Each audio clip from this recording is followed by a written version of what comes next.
How's it going, everyone? I hope you're having a great day, because today we have probably one of the craziest stories of an entitled Karen I have ever told on the channel. So sit back, relax, subscribe to the channel if you are new, and let's call today's subscriber PJ, who submitted this story. So this all happened one summer when PJ was working at a store. So PJ was working the night shift during the summer just to make some extra money. He was a teenager, and it was actually it was like last year, or last school year was his senior year. So this was the summer right before college, and PJ just wanted to make a little bit of extra money. However, there wasn't a ton of job openings for the regular jobs, as he kind of went around and applied kind of late. And more of the fun jobs, like maybe being a lifeguard or ice cream, I mean, those are I don't know about fun, but at least, I don't know, a little bit more traditional. Those were already taken up, so PJ had to take the night shift at a grocery store. A lot of what he did was kind of just stocking shelves and replenishing, shelves when they were, out, moving inventory around. But also there were always a couple people that would come in kind of late and, they'd ask for stuff. And this grocery store was also, it was more than a grocery store. It was kind of like a lifestyle store too. So they had groceries, they had, items, okay? They had, like, I don't know, toothpaste, toothbrushes, home appliances. I guess it was kind of like, how like Target and stores like that, and like Walmart too, also have food aisles in them. So it was kind of like one of those stores. And PJ had been working the store for about 2 weeks, and he would go in every weekday, and he'd get the weekends off. And he started his shift at 6, and he ended his shift at 1 in the morning. He drove back home, of course. And about 2 weeks in was when was his first encounter with the Karen. We're just going to call her the Karen for the rest of the story, as I don't want to come up with a name, and PJ never knew her name anyways. So this was all happened when PJ was just actually manning the shelves. He was replenishing the cereal aisle, so he's putting the Captain Crunch in there, I don't know, replenishing the shelves, and he hears ahem, and he turns around, and it was this woman. It was an older, larger woman with this kind of moo-moo thing on, and she had like this big blouse, and she was standing there, and she wasn't just standing there normally. She was standing there with like arms on her fists, like no, arms on her fists on her hips. There we go. She was very unhappy, and PJ turned around and said, "Hello, ma'am, like, how can I help you?" Because PJ's a good kid. He's going to do what he needs to do to perform well in his job. And the Karen was like, "The customer service in this store is terrible." And PJ's like, "Oh, I'm sorry to hear that. Well, there's not a lot of people working as it is, 11:30 at night, but how can I help you?" And she said, "The customer service in the store, reprehensible. I just can't get around. I was calling for help, and no one would come and help me." And PJ's like, "All right, well, I'm really sorry that happened. Like, as I said, we are kind of like understaffed at this hour. No one really wants to work right now. But how can I help you?" And the Karen, for a third time, is like, "It was ridiculous. No one was here to help me. It was crazy."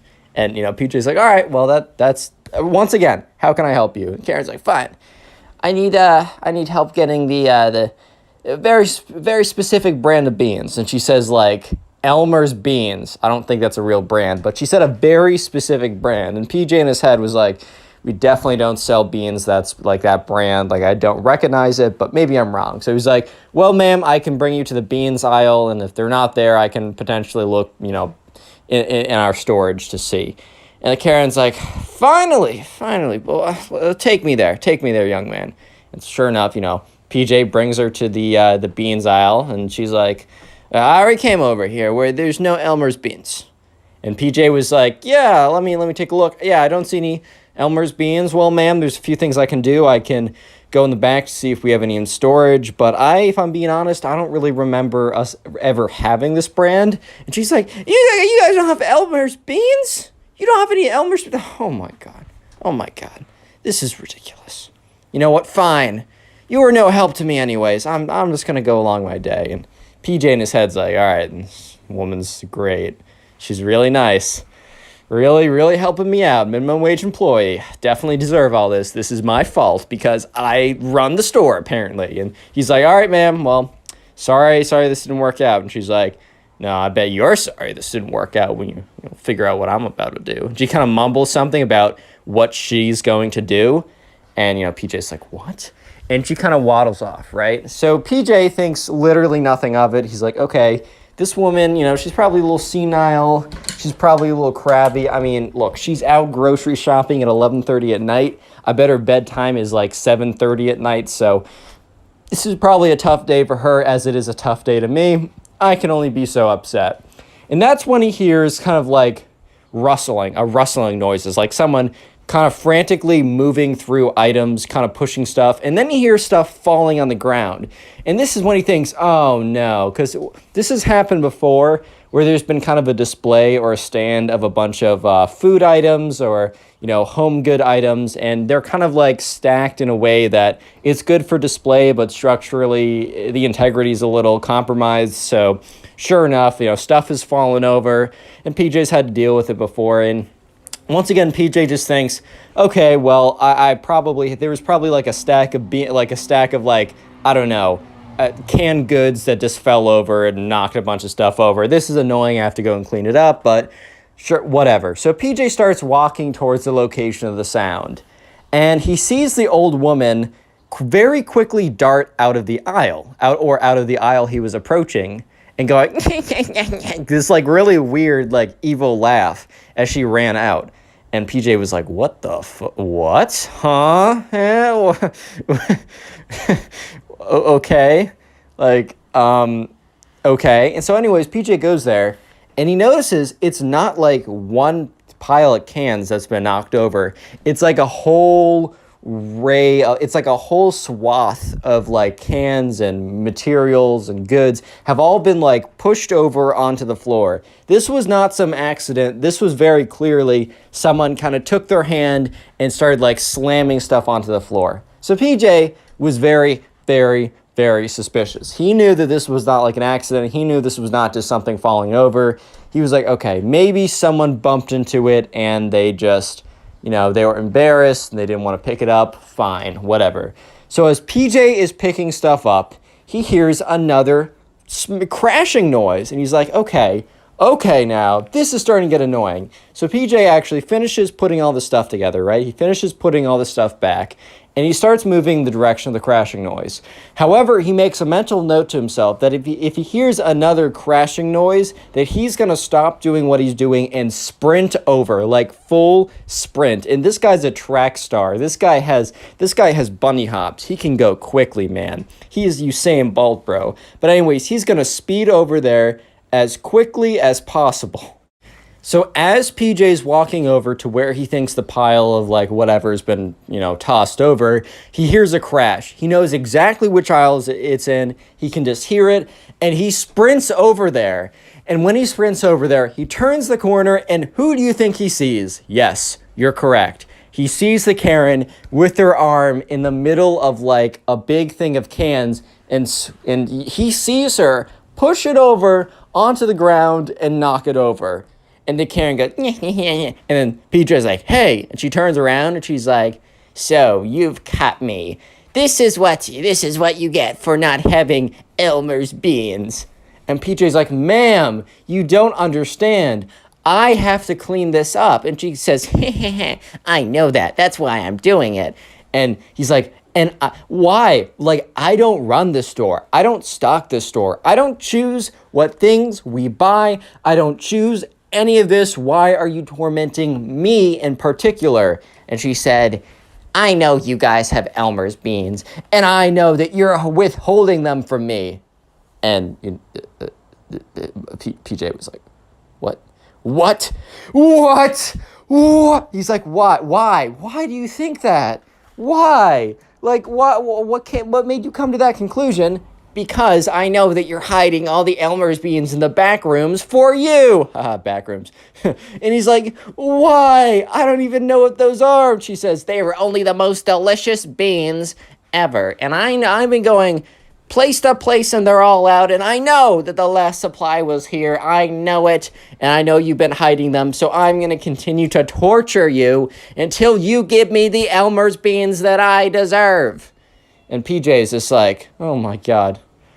Oh my God. So he kind of like is like, all right, ma'am, well, keep at that. And PJ immediately power walks to his manager's office, or the supervisor who's on duty. Just goes knock, knock, knock, knock, knock. And he hears, come in, opens it up. He's like, hey, I got a weird situation. PJ explains everything that's been going on. And his manager's like, all right, well, I'll come and deal with this. So PJ and the manager walk over to where the woman is, and she's gone. And that's when they hear another crashing noise. And like, PJ's like, all right, well, she's smashing something over there. And sure enough, they walk over there, and you know the frozen food aisle, so like the refrigerator doors open, and like big things of ice cream are on the floor, but also like egg cartons are on the floor, and some of the eggs are smashed. So before she was just being a nuisance, and now she's destroying the she's destroying the produce in the store, so it's becoming an issue now. And the manager is like, ma'am, please, can you stop? We're going to ask you to leave. And the Karen says, I'm not going to leave until I get my Elmer's beans. Do you hear me, young man? This young man over here, and points to PJ, is withholding the Elmer's beans from me. He is stockpiling them in the back. And the manager's like, ma'am, I know for a fact we do not carry Elmer's beans here. And she says, you, points to the manager, you're in cahoots with him. You two are hoarding the Elmer's beans for yourself. And at this point, the manager looks at PJ, and PJ kind of gives him the look of like, I told you she's insane. Real quick, comment Karen if you made it this far into the video. It's the secret word of the day, and I just like seeing all the names and faces of people supporting me by watching at least halfway through the video. I really do appreciate you. And also, if you want to continue supporting the channel, literally after this video or whenever you can, sit down and watch 2, 3, 4, whatever number of videos. I call that binge watching the videos. And in the comment section down below, let me know what you're doing while binge watching these videos. Are you, drawing or doing some artwork, playing a video game, doing your laundry, doing your homework, trying to go to sleep? And also let me know how many videos you watch in a row in the comment section. I'll be shouting out random people like the person on screen. So thank you to the person on screen as well as all you guys for supporting the channel so much recently. Anyways, let's get back to the story. So just a little recap at this point, PJ brought over the manager to kind of stop the situation. The Karen has escalated to not just knocking over stuff, but destroying the products, aka the eggs that got smashed on the floor. And when the manager says that they don't carry Elmer's beans, and remember that's a stand-in name, I don't even think that's a real thing, the Karen starts going crazy thinking that the manager is in cahoots with PJ to keep the beans from her. No! Okay, obviously that's ridiculous. But this is when the Karen said, you, both of you, you're in cahoots to keep the beans away from me. The manager's like, ma'am, that is straight up ridiculous. And she said, no, you're ridiculous. Both of you are. And you will both pay the price. And she just waddles away. And PJ turns to the manager. It's like, dude, what do we do? And the manager's like, bro, I actually don't know. Like, I just kind of thought that me coming over here and saying, can you stop? would make her stop. Like that has always worked. Whenever people were causing problems, I just came over them and said leave, and they kind of did. Like, and PJ's like, so should we call the police? And he's like, well, she broke like some eggs, so I bet we could. But is that really enough? And in the middle of like that sentence, they hear a kaboom, a massive smash, and also a shattering noise. So they quickly run over to the situation, and they see the Karen now has a broomstick in her hand that she picked up from one of like the lifestyle sections and is going ham in the vase section, taking swings and kind of pushing vases onto the ground and smashing them. At this point, she's probably broken like $300 worth of vases. 350, 375, 400. She's just going 450. She just keeps smashing stuff, and the manager's like, ma'am, you gotta leave right now or we're calling the police. And that's when the Karen throws her head back and starts to cackle. And she says, the police! Don't you know the police can't arrest me? I'm immune to them. And the manager was like, bruh. So sure enough, right, manager and PJ, they run back as the whole store is being obliterated by this Karen, right? And, they call up the police and they say, hey, we got Karen going crazy. She's breaking everything. Can you come? And so sure enough, the police officers arrive and they meet the manager and PJ, and they hear, it's in the middle. You're hearing smashing noises. You're hearing destruction noises. And the police are like, oh boy, what's going on? So they walk over to the scene and the Karen is sitting there laughing as she's breaking stuff. And the police are like, ma'am. And the Karen is like, oh, hello there, officers.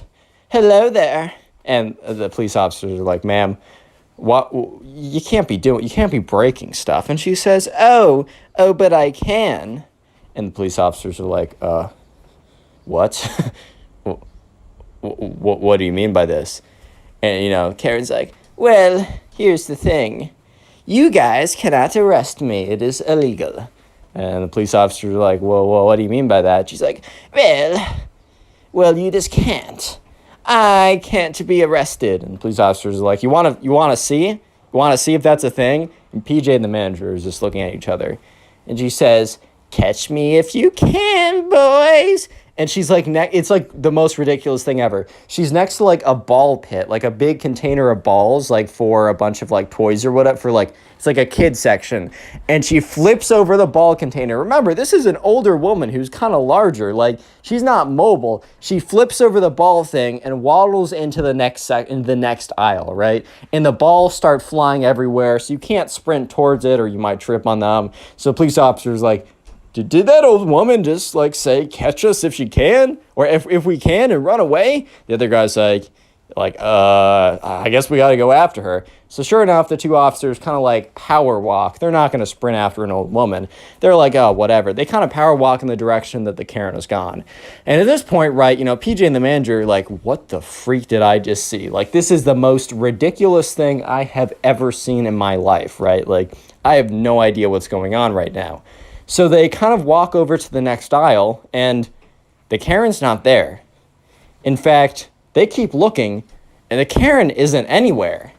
And the thing is, right, so they go over to someone who's manning the cash register, and they said, hey, did you see an old woman leave through these doors? And, the guy manning the cash register says, no one's come in since the police officers, nor left since the police officers came in like 10 minutes ago. He said, that's impossible. Like, where is she? So sure enough, like he says, hey, so this is the only exit, or, there's a fire exit in the back or something, but that would sound an alarm if it went off. And he's like, hey, don't let anyone in or out of this exit. The store is closed for now. It's under, like, police investigation. So the guy behind the cash register is like, oh, my God, is everything okay? And he's like, well, it will be.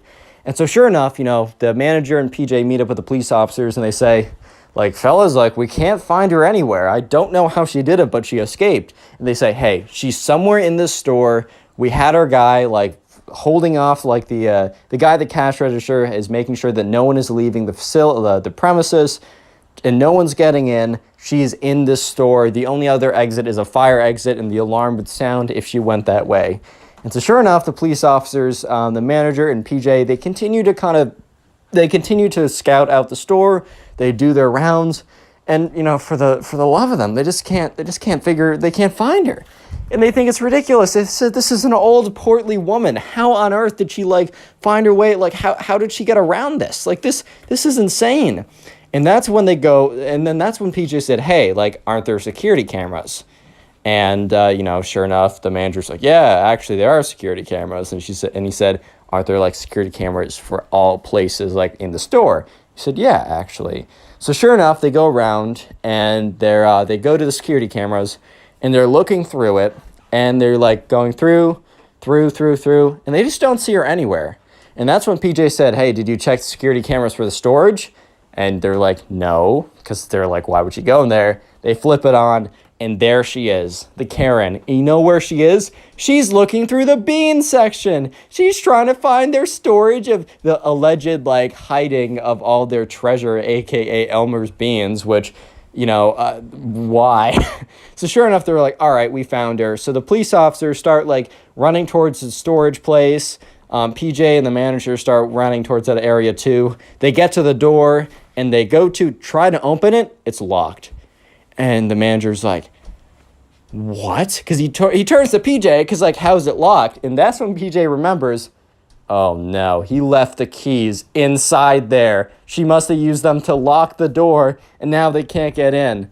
And he's like, PJ, do not tell me that you left the keys inside of there. He's like, how would I know that a crazy Karen was going to come in and accuse us of stealing her precious beans, outrun the police, and hide out in the storage place? How would I have known that? He's like, well, don't leave the keys in there. It's part of the procedure. And PJ's like, okay, fine, fair enough. But either way, she's in there. She's locked herself in there, and there's no way for us to get in. And the manager's like, well, actually, there is one way for us to get in. And he points to an air duct, like one of those vents. And PJ's like, dude, you're freaking kidding me. This is not a television show. I'm not going in there. Police officers are like, we'll turn a blind eye. You can go in there, son. He's like, what? Sure enough, right? Okay, this wasn't like a crazy vent or anything. It's not like PJ risked getting chopped up into a billion pieces, or I don't know. Maybe he risked like inhaling some mold or something, but sure enough, it was a pretty big vent, and it went straight into the storage room. And PJ was not trying to, like, face off against his granny because he's like, she really wants these damn beans, bro. Like, I'm not trying to do that. All he needed to do was open the door. So PJ was like, all right, fine, I'll do it. But you guys got to stand by the door, and the second that I open that thing, you got to come in here and help me out. He's like, all right, fine. So sure enough, PJ opens the vent and is slowly climbing through it because he doesn't want to climb through the vent too quickly, because you can only imagine, like, bum, bum, bum, bum. If you're going too quickly, you're going to make a ton of noise in that vent, and she's going to know that you're coming. So they keep going, bum. So he goes, bum, bum, bum, bum, very quietly and very slowly. And he gets closer, and he gets to the vent part. So he gets to the grate looking into the storage room, and it's like a 3-foot drop. It's not like he's jumping from the ceiling. This is not a massive warehouse or anything. And he gets to the grate, and he can see the Karen on the other side of the room.